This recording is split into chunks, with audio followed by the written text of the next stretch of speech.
우리가 이제 다윗의 이야기를 보는 중인데요. 다윗은 우리에게 두 가지 의미를 줍니다. 하나는 구속사적인 의미에서 예수 그리스도의 뜻을 드러냅니다. 그는 예수 그리스도의 모형입니다. 그는 하나님의 나라를 이끌어 가십니다. 그는 다윗의 왕국을 건설하고 나라를 통일하고 그 나라를 하나님의 나라로 만들려고 열심히 노력합니다. 바로 이 다윗이 바로 예수 그리스도의 모형인 거죠. 예수님이 이 세상에 오셔서 우리를 통해서 우리를 위해서 하나님의 나라를 만드시려고 하고 그 하나님의 나라를 만들기 위해서 십자가를 지고 죽으셨습니다. 그리고 부활하셨고 지금도 역시 하나님의 나라를 만들려고 하십니다.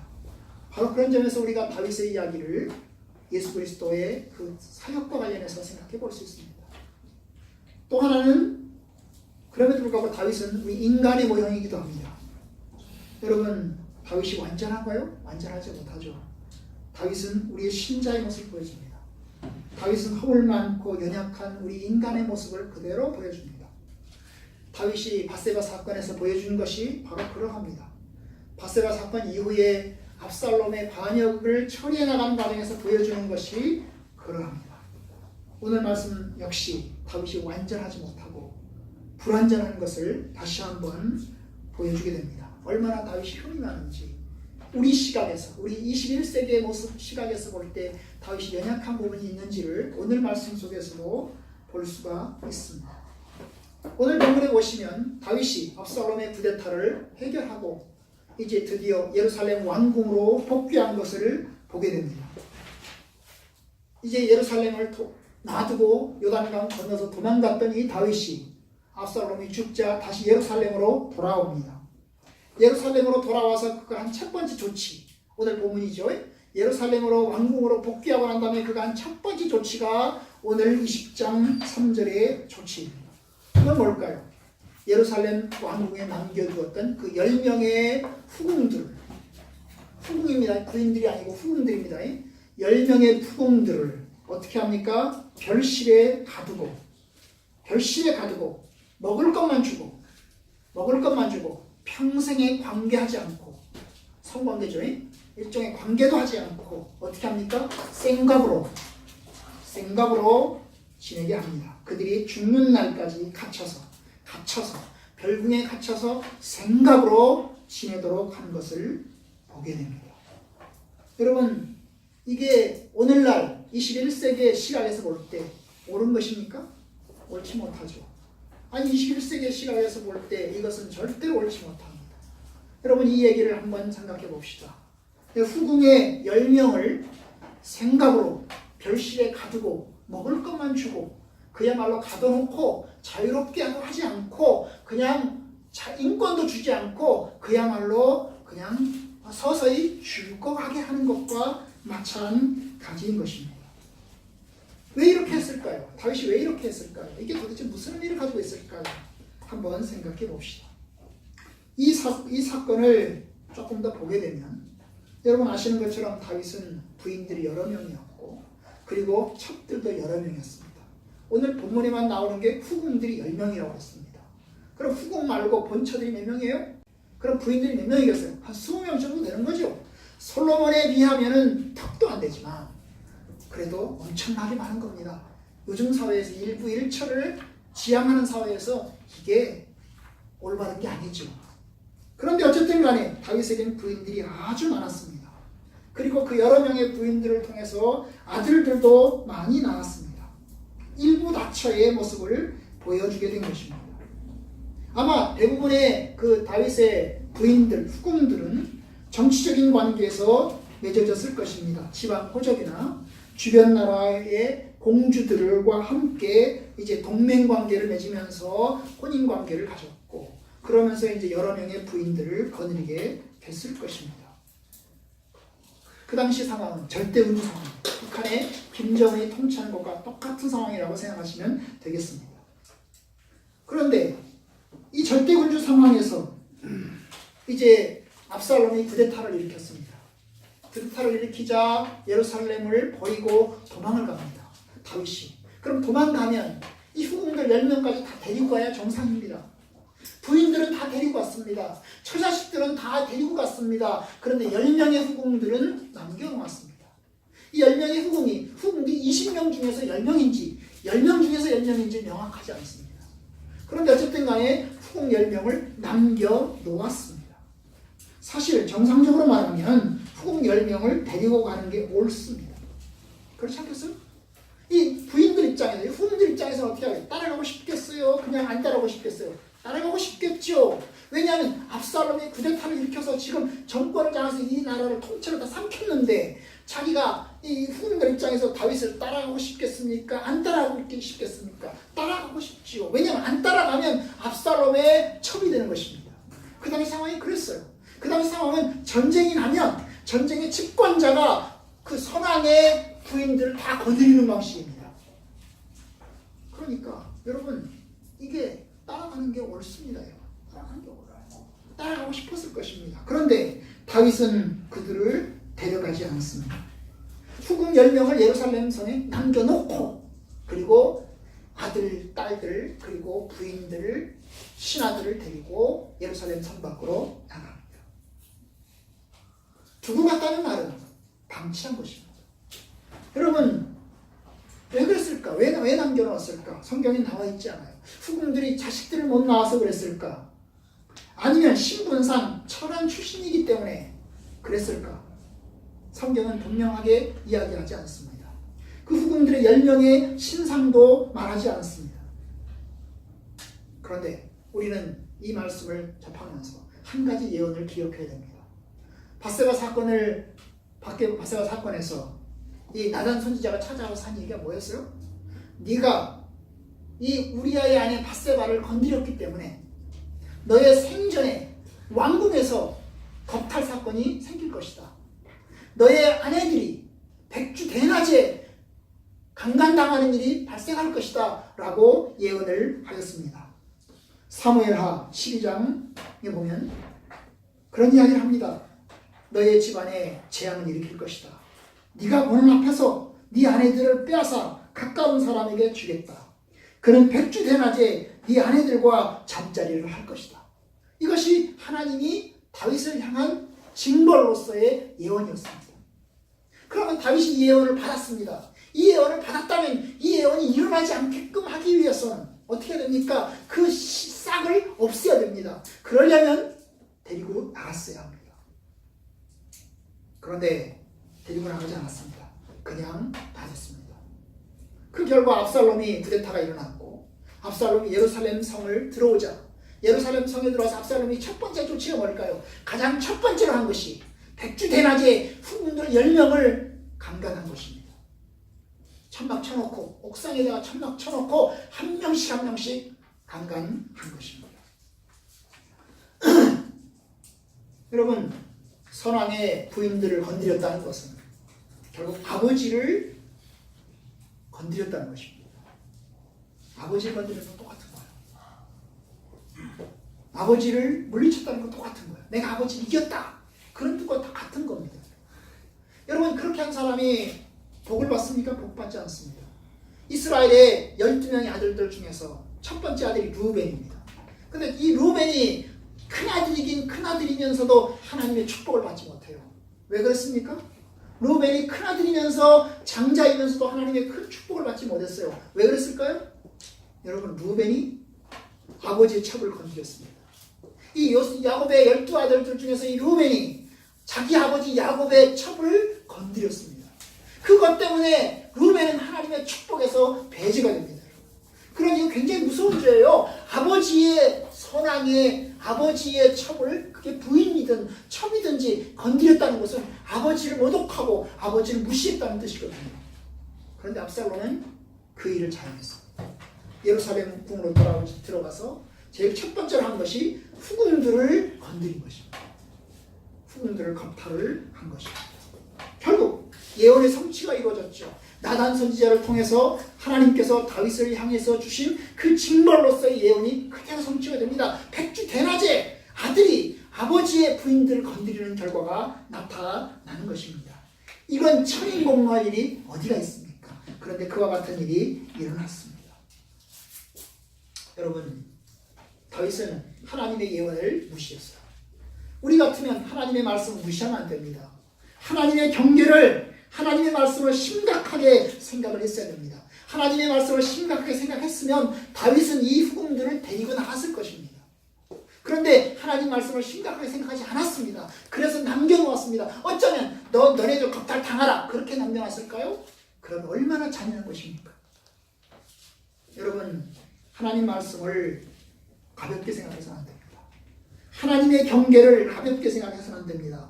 무시해서는 안 됩니다. 심각하게 받아야 합니다.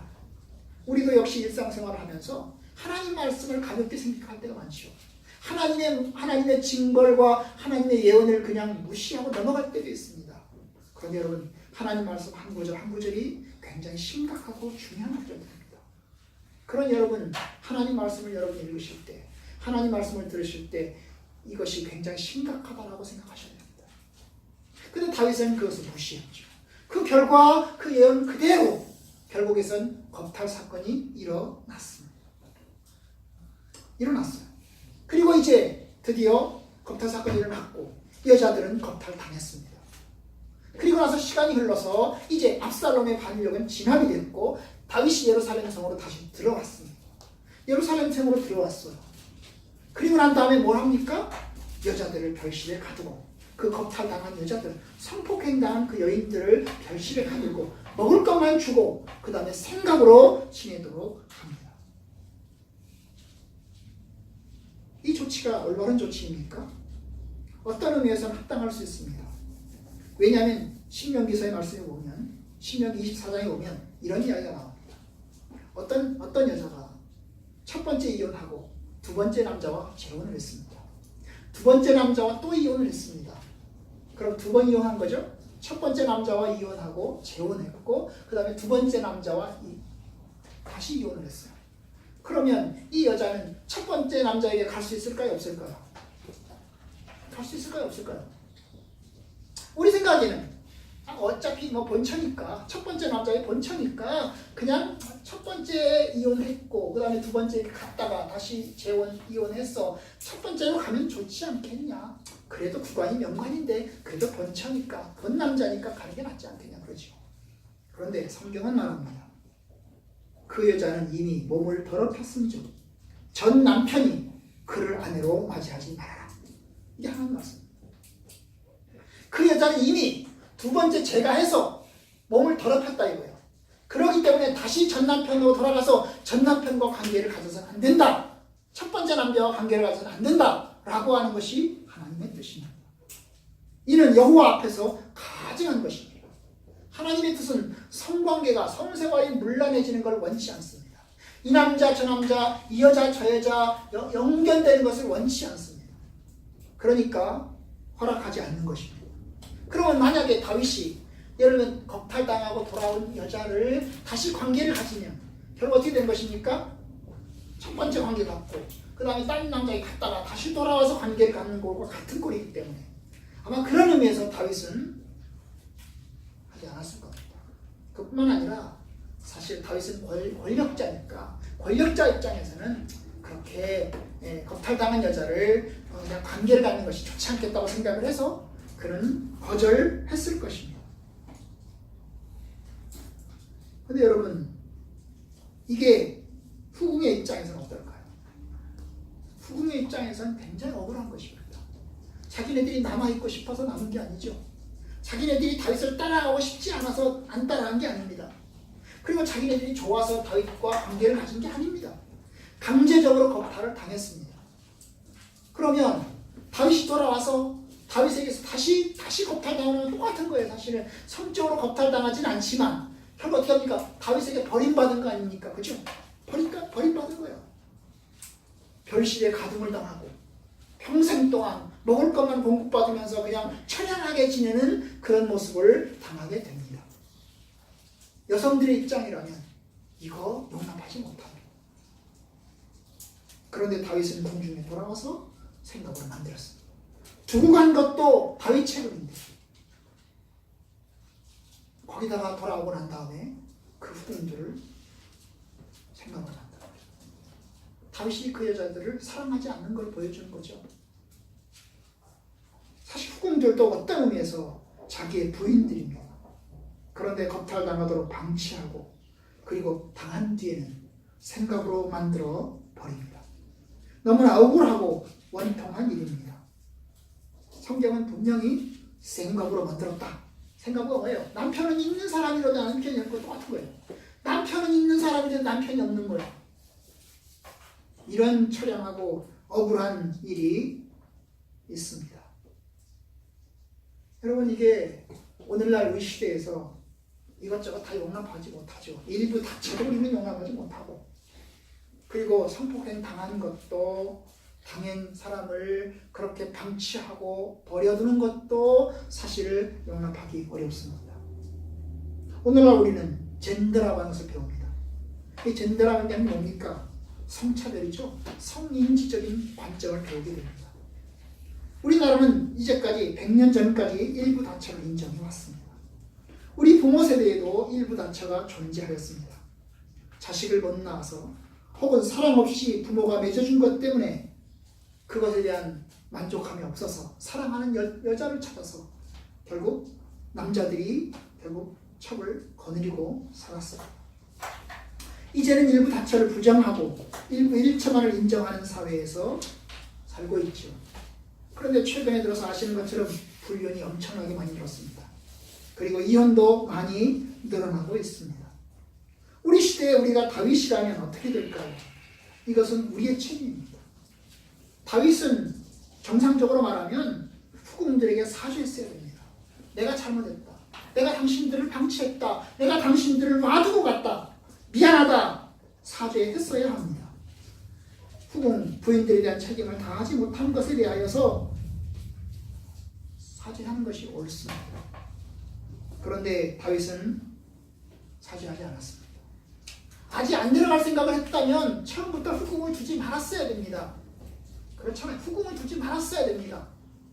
차라리 부인들 여러 명 거느릴 수 있잖아요. 그럼 여러 명의 부인들을 거느린 것으로 만족했어야 합니다. 그런데 그러지 못했습니다. 결국 여기서 우리는 다윗이 인간인 것을 보게 됩니다. 오늘 우리 시대에 볼 때, 오늘날 우리 기준에서 볼 때 다윗이 얼마나 연약한 인간인지 보게 되는 것입니다. 그는 완벽한 인간이 아닙니다. 하나님의 마음이 합한 사람이라고 다윗을 칭찬했지만, 하나님은 다윗을 칭찬하셨어요. 내 마음이 합한 사람이라고 칭찬하셨지만, 그러나 여러분, 우리 시대의 윤리와 도덕에서 볼 때도, 우리의 기준에서 볼 때도 부족한 것이 사실입니다.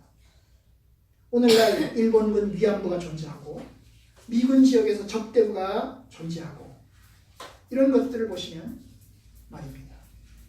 저의 처의 이모는 생전에 미군 위안부였습니다. 미군사의 아들을 낳았죠. 그리고 그 아들을 미국으로 보냈습니다. 그리고 평생 혼자 사셨습니다. 어린 아들 사진만 쳐다보면서 사셨죠. 죽기 직전에 얼마 전에 아들을 어떻게 해서 우여곡절 속에서 만났습니다.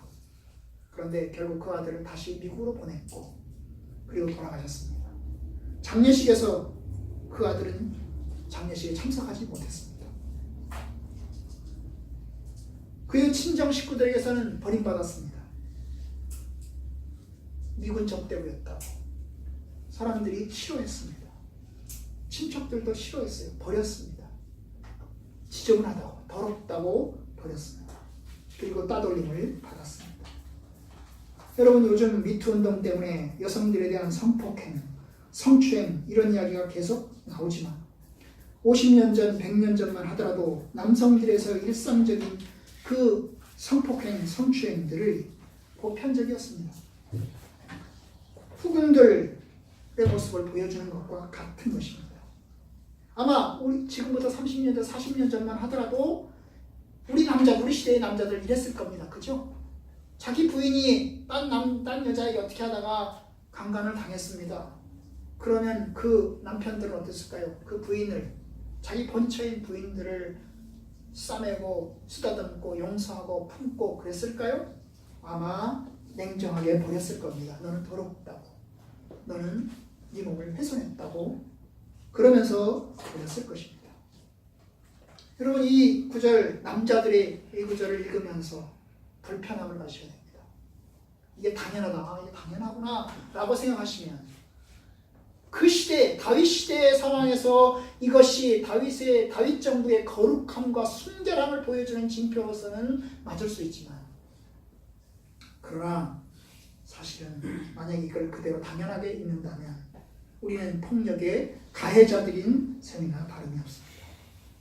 사실 다윗은 여인들에게 사죄하고 상처를 치유해야 맞습니다. 오히려 다윗에게 버림받은 충격, 그리고 성폭행당한 충격 엄청나게 컸을 것입니다. 사랑한다면, 그리고 정상적이라면 그들을 상처 입은 사람들로 생각하고 그리고 치유하고 싸매는 것이 맞습니다. 자기 부인이 성폭행, 성추행 당했다면 생각으로 만들 것인가? 최근에 며칠 전에 미국의 우리나라 광주 사태 당시에, 지금부터 30 몇 년 전이죠. 35년, 37년 당시에 군인들에게 성폭행당한 어떤 여인의 고백을 제가 읽었습니다. 그는 평생 독신으로 살았고, 그리고 자기가 이제 낳은 아이 한 명을 거느리고 살았습니다. 그는 자살의 충동을 가졌고, 그는 매우 우울한 삶을 살아왔습니다. 그것을 누가 싸매야 될까요? 이런 일이 일어났다면 도대체 누가 치료해야 됩니까? 어떤 의미에서 이 후궁들은 우리 시대의 어머니요, 우리의 형제들이요, 우리의 배우자들과 같습니다. 이러한 비극이 생겨서는 안 되죠. 사실 저희 어머님 모습을 보면 그렇습니다. 저희 어머님의 얘기를 잠깐 하면, 저희 어머니는 어린 시절에 외할아버지가 일본 유학을 했습니다. 그리고 저희 엄마와 저희 외할머니를 남겨놓고 바람을 피웠습니다. 일본에서 공부하면서 똑똑하면서 바람을 피웠죠. 참을 거느렸죠. 그리고 일본에서 일찍 죽었습니다. 그 당시에 저희 모친은 2살인가 3살인가 되었습니다. 갓난아기 당시였죠. 그리고 이제 외할머니는 어린 딸, 저희 어머니를 두고 다른 곳으로 재가를 했습니다. 아빠에게도 엄마에게도 저희 어머님은 버림받았죠. 아버지는 바람 피워서 일찍 죽고, 어머니는 딸을 놔두고 재가를 해버렸습니다. 친척집에서 학대받으면서 자랐습니다. 공부도 할 수 없었고 재산도 물려받지 못했습니다. 약간 모자란 사람으로 인식되었습니다. 그리고 이제 결국 돌보다가 대충 어디론가 시집 보내버렸습니다.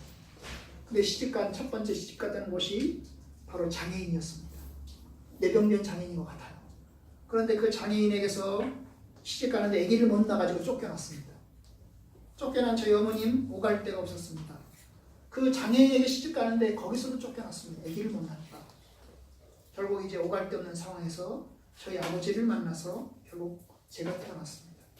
저희 어머니는 첩이었습니다.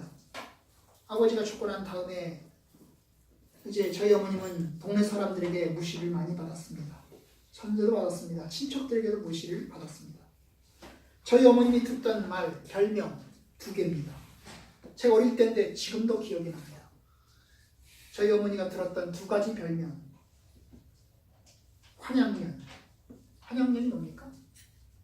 환양년이 뭐예요? 네, 고려시대 때 잡혀갔던 여자들이죠. 그리고 버림받아서 쫓겨나고 다시 돌아온, 고향으로 돌아온 여자들이죠. 잡혀가서 온갖 성추행, 성폭행 당하고, 일본군 위안부랑 똑같다고 생각하시면 됩니다. 성폭행 당하고 다시 고향으로 돌아온. 저희 어머님 별명이 뭐냐고요? 환양년에서 환양년. 또 하나 별명이 두루레입니다. 두루레가 뭔지 아세요? 제주도 말로 정신방약이라는 뜻입니다. 정신지체, 모자란다는 뜻이죠. 아마 정신지체 한 3급 정도 되지 않았을까 싶어요. 조금 모자라는 거죠. 장애는 조금 있는 거예요. 정신지체가 조금 있는 것 같습니다. 그래서 제 어머니 그 얘기를, 두루레라는 말을 들었어요. 그걸 제가 지금도 기억하고 있다니까요. 수십 년이 지났는데, 저희 어머님 돌아가신 지가 수십 년인데 지금도 사람들이 저희 어머님을 향해서 부르던 그 말을 제가 기억하고 있다니까요. 여러분, 이게 우리 어머니였습니다. 진짜 불쌍한 여인이죠. 세상에서 가장 불쌍한 여인 중에 하나입니다. 아버지에게 버림받았지, 어머님에게 버림받았지, 남편에게 버림받았지. 결국 쳐도 살다가 저 낳고 제 동생 낳고 교통사고로 돌아가셨어요. 여러분 성경에서 뭐라고 이야기를 합니까? 이런 사람들을 향해서 뭐라고 어떻게 해야 됩니까? 성경은 말합니다. 서로 친절하게 하고 서로 불쌍히 여기고 하나님께서 용서하심과 같이 서로 용서하라. 이것이 하나님의 뜻입니다. 그죠? 그런 사람 하나님 용서하고 불쌍히 여기고 용납하고 포용해야 됩니다. 그것이 하나님의 뜻입니다. 그뿐만이 아닙니다. 여러분 우리 시대에는 관행이 고쳐야 됩니다. 이제까지 첩제도를 인정해 왔죠. 그러다가 이제 수십 년 전에 이제 첩을 인정하지 않는 방식으로 바뀌었습니다. 아주 잘한 것입니다. 사실 21세기를 사는 지금도 첩 관행을 가지고 있는 나라들이 있습니다. 인정하는 나라들이 있어요. 한 곳에서 부인을 여러 명 동시에 거느릴 수 있고 여러 명의 첩을 거느릴 수 있는 나라도 존재한다고 합니다. 그런 걸 보면 우리나라는 아주 잘된 것입니다. 우리나라의 법은, 우리나라 헌법은 하나님이 원하시는 대로 딱 맞춰서 됐습니다. 그런데 여러분 아직도 성폭행당하고 성추행당하는 일들이 일어나고 있습니다. 우리의 딸, 우리 여동생, 우리 어머니의 일입니다. 권력에 의해서 인간의 존엄이 짓밟히는 일이 없어야 합니다. 남자들이 권력 앞에서 군대에서 직장에서 상사들에게 짓밟히고 기계처럼 일하는 것처럼 노예처럼 사용되는 것처럼 남자들이 그런 것처럼 여성들도 역시 남성들 앞에서 그렇게 짓밟히는 일이 더 이상 없어야 합니다. 그것이 우리 현재까지 일어난 일입니다. 아시는 것처럼 계속해서 터지지 않습니까? 정치사회에서, 직장에서, 심지어 뭡니까? 검사들의 세계에서도, 국회의원들 세계에서도 일어나는 일입니다. 그런 이러한 관행 고쳐야 됩니다. 권력에서 이루어지는 성폭행, 성추행 이런 일들 고쳐져야 됩니다. 교회에도 많이 합니다. 교회에도 목사님에 의해서 성도들이, 목사님에 의해서 다른 여러 사람들과의 관계에서 그런 일들이 일어납니다. 그러니까 이런 관행 없어져야 합니다. 제도적으로 막아줘야 되는 것이죠. 그죠? 근데 이제 또 한 번 생각해 봅시다. 저는 이제 과부된 입장에서 생각해 보고 싶습니다. 여러분, 이 세상의 과부들, 이 10명의 후궁들 참 불쌍한 사람들입니다. 그들은 자기 뜻대로 하지 못했습니다. 예루살렘을 떠나는 것도 자기 뜻대로 못했고, 그리고 또한 결국에 갇히는 것도 생각으로 지내는 것도 자기 뜻이 아니었습니다. 어쩔 수 없이 당했습니다. 그런데 여러분, 이게 우리의 모습이기도 합니다. 여러분, 우리는 10명의 후궁과 같습니다. 저와 여러분들은 다 이 세상에서 10명의 후궁과 같은 사람들입니다.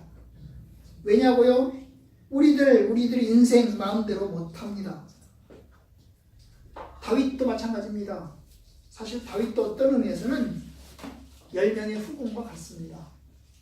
다윗의 말년을 우리가 보고 있지만 다윗의 말년, 다윗도 자기 마음대로 못합니다. 자기 아들 하나도 마음대로 못합니다. 여기저기 쿠데타가 일어납니다. 나이가 들어가면서 점점 다윗이 자기 뜻대로 못하는 것을 보게 됩니다. 그렇다면 우리들도 마찬가지입니다, 여러분. 우리는 우리 뜻대로 할 수 있는 게 별로 없습니다. 우리가 마음대로 할 수 있나요? 여러분들의 인생을 여러분 마음대로 할 수 있습니까? 마음대로 못합니다. 그렇다면 이 여인들의 입장에서 볼 때 소망이 뭘까요? 여인들의 소망에서 볼 때 소망은 아무것도 없습니다. 이 세상에서 무슨 소망이 있습니까? 별실에 가둬두고 먹을 것만 주고 남편과의 관계는 끊어져 버리고 죽을 때까지 갇혀서 생각으로 지내는 그 여인들에게 무슨 인생의 소망이 있습니까? 무슨 낙이 있습니까? 아무 소망도 없고 아무 낙도 없습니다. 그러면 그들의 소망은 뭘까요?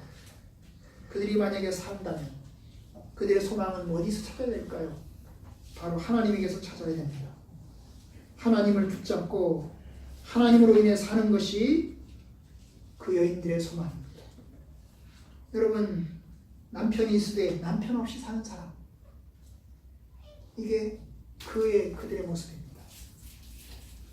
참 외로운 사람들입니다. 그들의 소망이 뭐겠어요? 하나님밖에 없습니다. 참 과부로서 외로운 자는 하나님께 소망을 두어 주야로 항상 간구와 기도를 하거니와.